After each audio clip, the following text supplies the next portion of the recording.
old, you were hearing these things? Yeah, I was 18, coming out of North Shore, and things just worked for me. I was originally going to go to Texas A&M on scholarship, and decided to, I couldn't pass up the first round. That's right. We understand. We'll forgive you. All right, so you got the first round pick, Texas Rangers, and really a long and fruitful career in the major leagues. I want to start with you talking to Lance. He's still a young major leaguer. It's a whole different world. I've covered the Astros for 20 years, and I've seen guys come with just as much talent as him, some with more and not make it. What do you tell the guy, once you're in the major leagues, it's not all done now, is it? No, actually the easy part was getting there. Once you get there, the hard part's staying. The hitters, I was a pitcher, so the hitters are so good at that level. They're so consistent, and that's where, as a pitcher, as a major league pitcher, you've got to be consistent, day in, day out, because there's always someone there that's ready to take your job if you're not doing it. Right. Now, Lance, let me ask you about the younger guys. We got some young kids here. I'm sure some of them play baseball. Kingwood is a baseball mecca. In Houston you got Spring and Bel Air, and you've played all these teams in high school. A lot of guys have talent. How do they get just to the professional level? I get this question a lot. My answer is you just got to keep pushing. Push as far as you can push and as hard as you can go until you can't push anymore. And if you get opportunities, take them and work as hard as you can and see what kind of talent you got and where it can take you. Bryan, we got Steven Strasburg in Washington. Some would say he was pushed along. We had David Clyde on this show last week. He was pushed along. He admits it. Everybody knows it. What do you tell the young, actually maybe talking to general managers here, is that where the issue is, or is it just the ambition of the young players of being in the major leagues when your arm maybe isn't ready and catching all those innings? As a player, as a pitcher, the last thing you want to do is come out of a game. It's hard to say, no, I'm not going to take the ball. Everybody wants the ball, especially when you get to that level you want. But there's times when you've got to say, I can't do it today. So it's more on the administration, isn't it? A general manager and manager of controlling what pitch counts and such? Yes, yes and no. Really, later in my career, I had Jim Leland as a manager in Colorado. He'd let me go 140 pitches.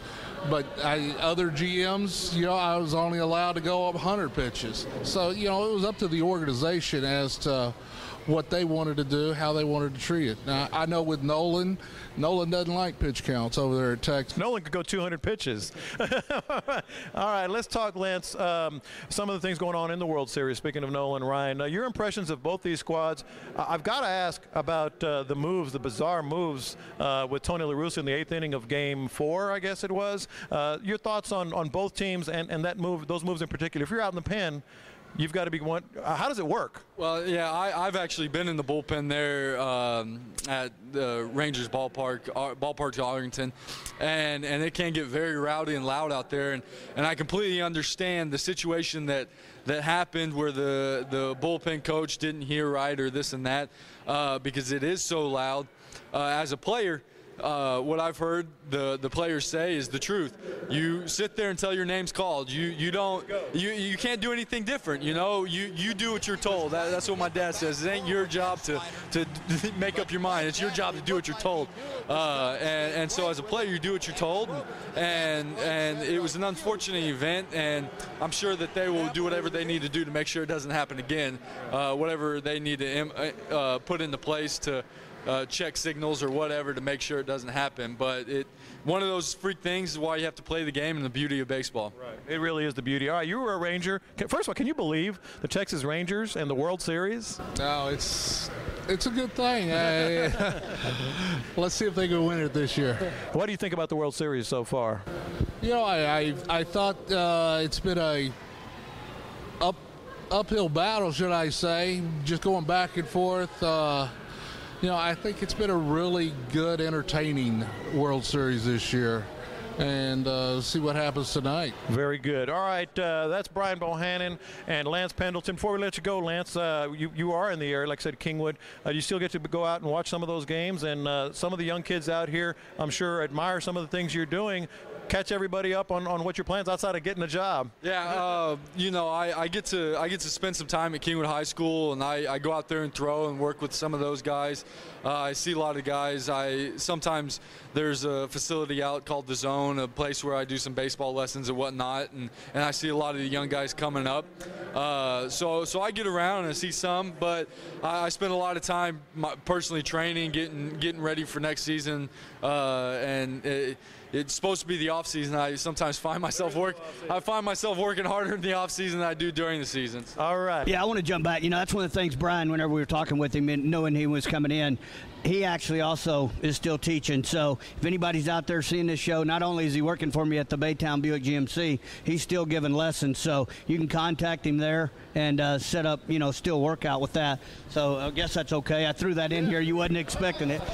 We're coming up now with the Team of the Week in the Talk of the Tailgate. Team of the Week is Atascocita High School girls basketball and the Reach program from Kingwood High School. Don't go anywhere. We're going to be right back here at the Tailgate at Texan Plaza.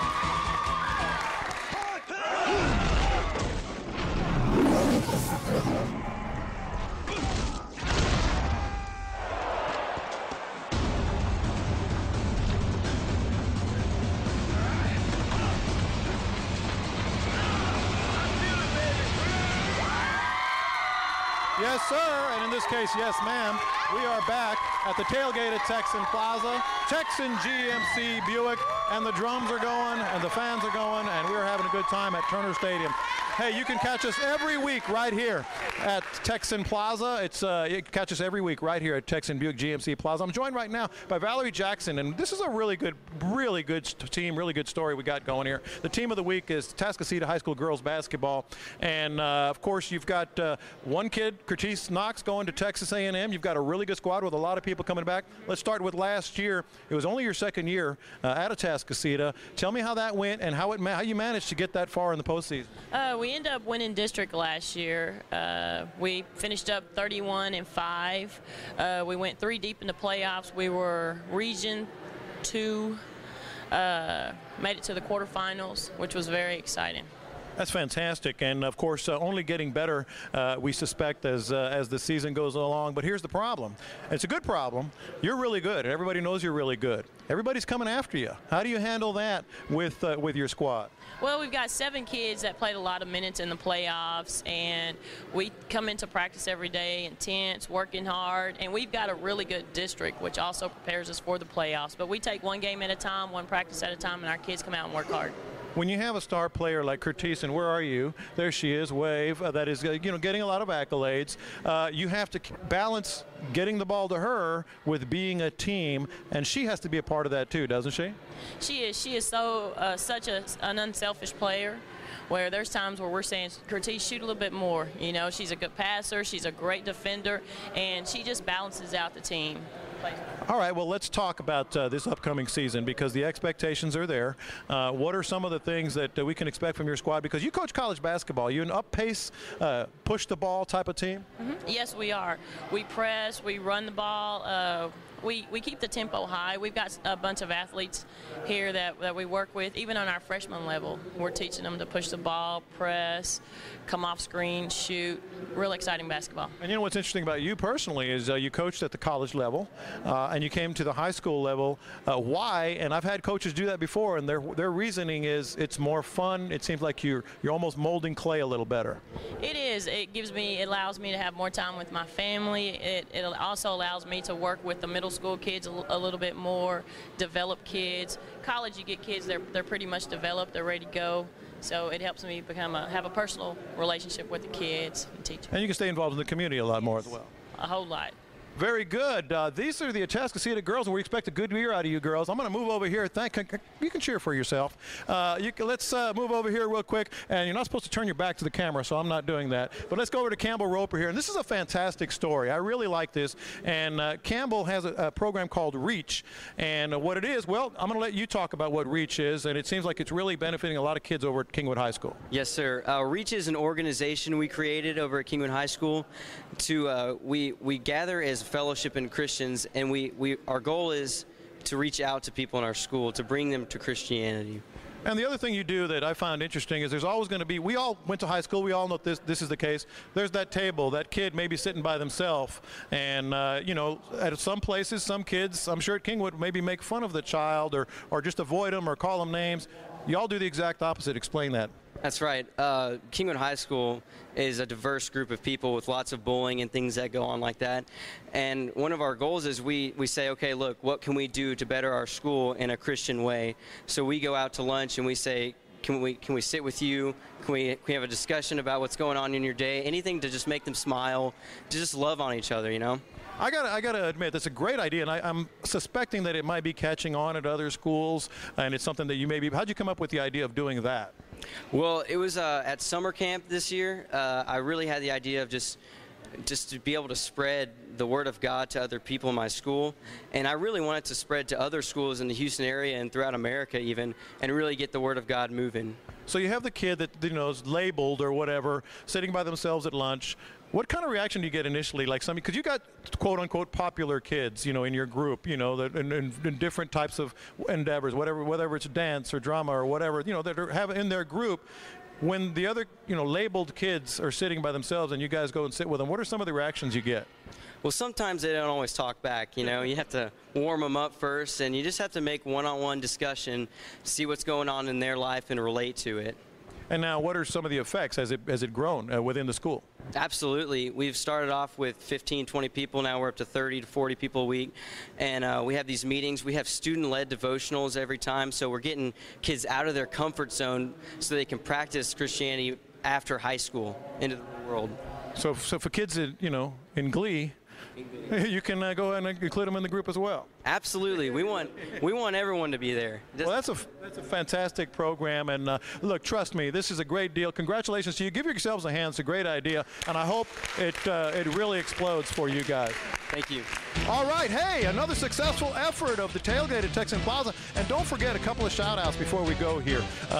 All the fine folks of the of the Kingwood Advanced Audio Video Department often help us around here setting up. Of course, Provicom, those are the fine people behind the cameras, and Jose is always helping us producing and directing this show, and of course Turner Stadium at Kingwood and Humble ISD Athletic Director Troy Kite helps us. This is a fantastic effort that's put together by a lot of people.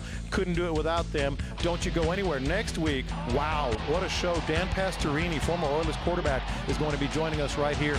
A couple of Texans cheerleaders, I know you're going to want to tune in for that, are going to be joining us right here, and a lot more. I'm John Lopez. Don't you go anywhere. This is going to happen every week right here on Ion, the Tailgate at Texan Plaza.